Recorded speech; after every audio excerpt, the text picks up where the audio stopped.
Você já ouviu aquela frase do John Piper, que diz assim: Deus é mais glorificado em nós quando estamos satisfeitos nele? Quando eu ouvi essa frase a primeira vez, eu fiquei me perguntando, oxe, mas como a nossa satisfação pode glorificar a Deus? Mas se a gente parar pra pensar e analisar o Salmo 16, versículo 11, Davi vai falar: na tua presença a plenitude de alegria e na tua destra delícias perpetuamente. E aqui nesse salmo, Davi não tá falando que Deus dá alegria.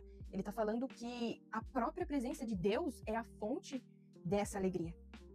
E isso muda completamente todas as coisas. Porque, às vezes, a nossa relação com Deus, ela pode acabar sendo baseada apenas em coisas que a gente pede pro Senhor, né? Uma bênção, uma resposta, uma porta aberta, uma cura, uma realização pessoal. Mas pensa numa pessoa que continua confiando, se alegrando e se deleitando em Deus, mesmo quando não recebe aquilo que quer e aquilo que pede.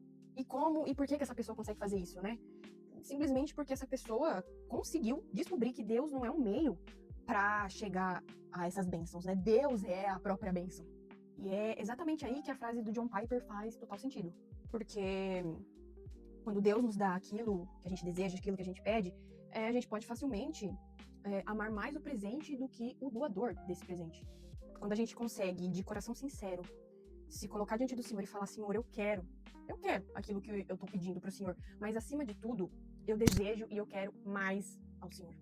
A gente consegue dizer isso com sinceridade e de todo o nosso coração, a gente demonstra que Deus é mais valioso do que qualquer coisa que Ele pode nos dar. E com isso eu não quero dizer que a gente não possa desejar coisas boas, ou chorar, ou pedir mudanças. Significa que não estamos condicionados a realizações dos nossos desejos. Como Davi diz lá no Salmo, na tua presença há plenitude de alegria.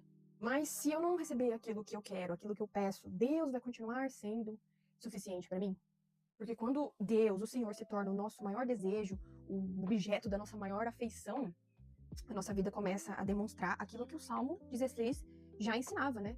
Que nele encontramos uma alegria que nenhuma circunstância pode nos oferecer. Então, meu desejo e a minha oração é para que você encontre na presença do Senhor a sua plena alegria, a completude dessa alegria, e não apenas em circunstâncias ou em coisas que o Senhor pode nos dar, porque Cristo é tudo que Deus pode nos dar, não é mesmo?